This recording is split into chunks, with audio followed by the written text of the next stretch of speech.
If you were to continue to run and be officially nominated, what happens if you have another episode like we saw during the debate? What happens if another? Yeah, what happens? What? What happens if another? Yeah, what happens if you have another performance on that on that level? I don't plan on having another performance on that level.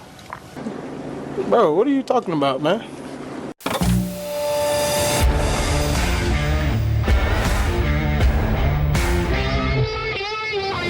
All right, guys, welcome to the channel, America's Reality 360, where we bring you the reality of America. Now, check this out, all right? I wasn't even going to make this video. I was actually in my kitchen making a sandwich, getting ready to go to sleep. I had the RNC playing in my bedroom. And once the video I was watching finished, I had my autoplay on and the next video started. And I was listening, I heard Joe Biden getting interviewed by Lester Holt.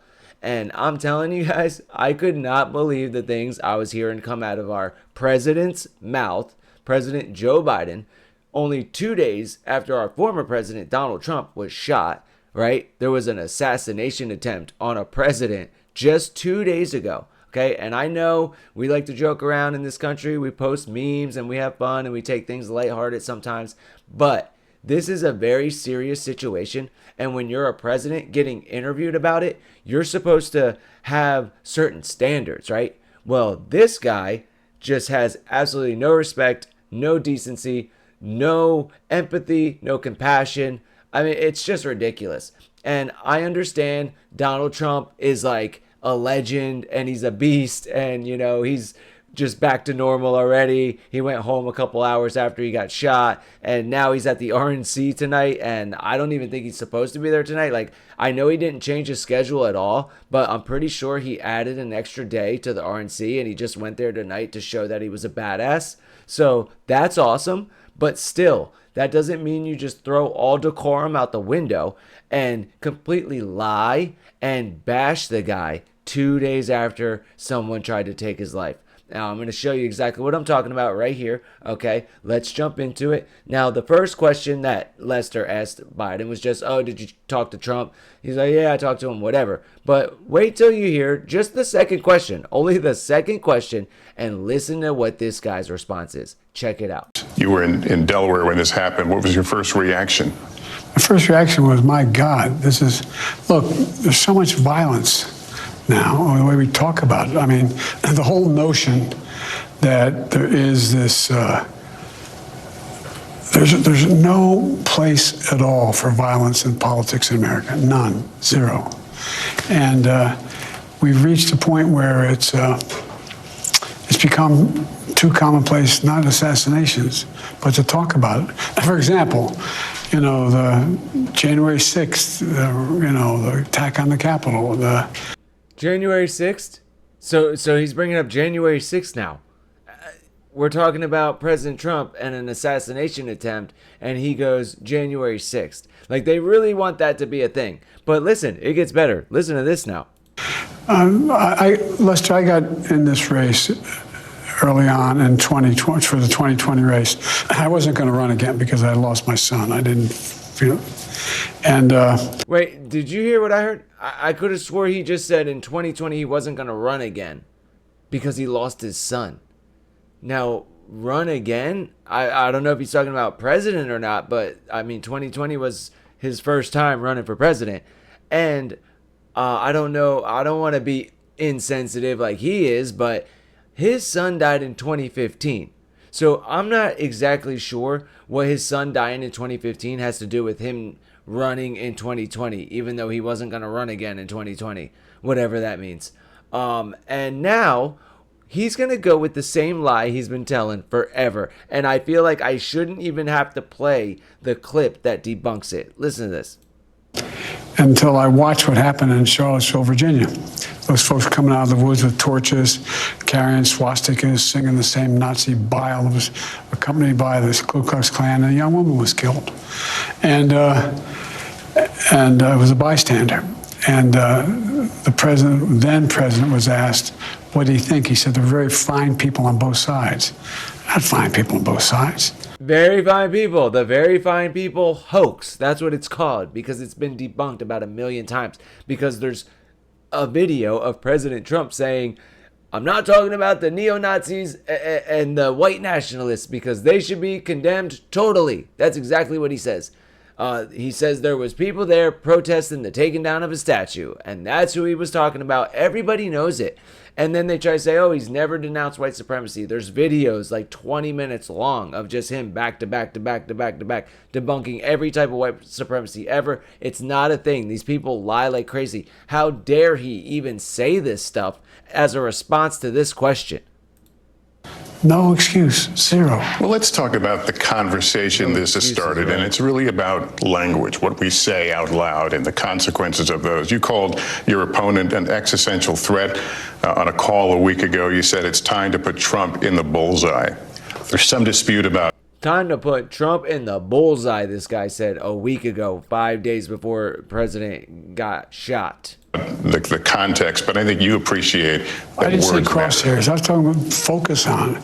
Look, the truth of the matter was, what I guess I was talking about at the time was, there's very little focus on Trump's agenda. Yeah, the term is bullseye. It was a mistake to use the word. I didn't say crosshairs. I meant bullseye. I meant focus on him. Focus on what he's doing. Focus on. That makes it better. And trust me, guys, listen, these people will sacrifice lives, time, money just to change a narrative. Okay, believe me, all they care about is power. All right. The whole narrative last week, everybody was talking about Biden and how horrible he was after the debate. And even the mainstream media, even the Democrat media, they had to report on it. And that's all anybody was talking about was Biden, Biden, Biden. Trump was like playing golf and doing rallies. He was staying out of the news. He was smart about it. And these people had to change the narrative. They had to change the news cycle. So I'm not saying anything definitively, but trust me, they'll do anything just to change the news cycle. And now all of a sudden, what's everybody talking about? Trump, Trump, Trump, Trump, Trump. On his policies, focus on the number of lies he told in the debate. Focus. I mean, there's a whole range of things that, look, I'm not the guy that said I want to be a dictator on day one. I'm not the guy that refused to accept the outcome of the election. I'm not the guy who said that won't accept the outcome of this election automatically. You can't only love your country when you win. And so the focus. Wow. So he is insinuating that Donald Trump doesn't love America. The guy that wants to make America great. The guy that hugs the American flag. The guy that goes and stands outside in the sun for hours to talk to thousands and thousands of people. This dude doesn't know what he's talking about. He's disgusting. Was on what he's saying. And I mean, the idea. But have you taken a step back and done a little soul searching on things that you may have said that could incite people who are not balanced? You have to have a soul to do soul searching, by the way. Well, I don't think, look, how do you talk about the threat to democracy, which is real, when a president says things like he says? Do you just not say anything because it may incite somebody? Look, I have not engaged in that rhetoric. Now, my opponent is engaged in that rhetoric. He talks about there'll be a bloodbath if he loses, talking about how he's going to... Okay, no, we've already debunked this. Trump was talking about the auto industry. And if you pull the quote from his transcript, listen, I didn't feel the need to have to pull up all these fact-checking, debunking videos for this one because it's 2:30 in the morning and I was just going to go to sleep. I did not plan on making this, but I had to do it. But just, you can take my word for it or you can look it up. I promise you. Donald Trump was talking about the auto industry and he said if Biden wins, it's going to be a bloodbath in the auto industry. And he's right, by the way. These people are such liars. Forgive all the... actually... I guess suspend the sentences of all those who were arrested and sentenced to go to jail because of what happened in the Capitol. I'm not out there making fun of, like, remember the picture? Oh, God forbid they release the people that got the guided tour around the Capitol building, okay? As we know, some people did break windows and do bad stuff on January 6th, sure. But there are a lot of people that are incarcerated and have been for years. And we've heard the worst stories. Look that up. The way some of these guys were treated, and they're in there for trespassing and minor charges. And there's also people who were just walking on the grounds, and the FBI's been showing up at their houses years later after the fact because they're like making all these new things that they can go after people for. It's absolutely disgusting. This guy is so bad. I mean, how dare he come out and say this stuff 2 days after Donald Trump had an assassination attempt on his life? It's ridiculous. Of Donald Trump when Nancy Pelosi's husband was hit with a hammer, joking about it. This doesn't sound like you're turning down the heat, though. You've talked about no, the. No. Look, what I'm turning down, we have to stop the whole notion that there are certain things that are contrary to our democracy that we're for. The idea of saying that I didn't win the election when every court in the land, I don't know, 20 appeals said, including this conservative Supreme Court, said we won. The idea. Just more BS. We've seen so many Democrats deny the election results. Hillary Clinton did it. She still does it. Stacey Abrams did it. She still does it. These two won't even accept the fact that they lost fair and square years later. This is nothing new. We've known this for a long time. It's so crazy that these people can say stuff like this. Like, it's such BS. It's just lies, and they know it. Of having a loyalty pledge from all the folks who are in the Republican MAGA, not all Republicans, the MAGA Republicans, saying that no, we lost the election, inflaming the people to say, So what can you and what will you do, at least things you can control to lower down the temperature, the rhetoric out there? No, and Lester's trying to give them a bunch of chances to say something right about unifying, and he just won't do it. He just wants to bash the guy who just got shot 2 days ago.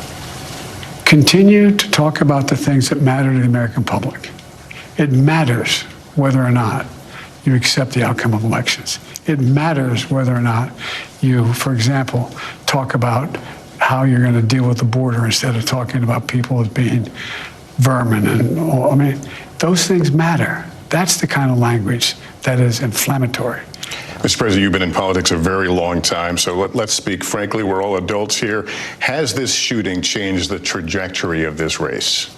I don't know, and you don't know either. I don't know, but something you've given thought to? No, I've thought less about the trajectory of the case than two things. One, what his health is, that was secure, number one. And number two, what happens from here on in terms of the kind of coverage that the president and vice president and former president and new vice president get in terms of, look. What? So he's thinking about what kind of news coverage they're going to be getting? That's what he's thinking about. He's thinking about the news coverage. How's this going to benefit him or him in the news coverage? Okay. I've never seen a circumstance where you ride through certain rural areas of the country and people have signs there, big Trump signs with middle signs saying F Biden, and a little kid standing there putting up his middle finger. I mean, that's the kind of stuff that is just inflammatory and a kind of viciousness. It's a very different thing than to say, look, I really disagree with the way he takes care of taxes, the way he wants a $5 trillion tax cut for people who are making a lot of money next time around. Doesn't focus on working class people. All right, so here he was asked, was there a security failure on Saturday with President Trump? And then, did you talk to the head of the Secret Service yet? And he goes on, and then eventually goes to this. Listen to this. And what has changed, by the way, Lester, is, you know me, I like to meet people. I like to walk out, shake hands, move, look at people in the eye, see what they're thinking. Sniff people? I think he meant he likes to sniff people's kids and rub up on people's wives, you know, the usual. I feel like I don't have to play those videos either, but there's plenty of them out there. It's really curtailed that ability on my part and everybody's part. And so, because there's a heightened notion that when you say there's nothing wrong with going to the Capitol, breaking in, threatening people, January a 6th. couple cops dying, hanging up, putting up a noose, a gallows for back to January the former 6th, vice guys. president. And somehow and then you say you're going to forgive people for that? You're going to pardon them? That was just a normal response? That is not. I have my entire career. We got to keep those Americans in jail. Those meemaws that were walking around, and the guy with the horn helmet who got the private tour from the police.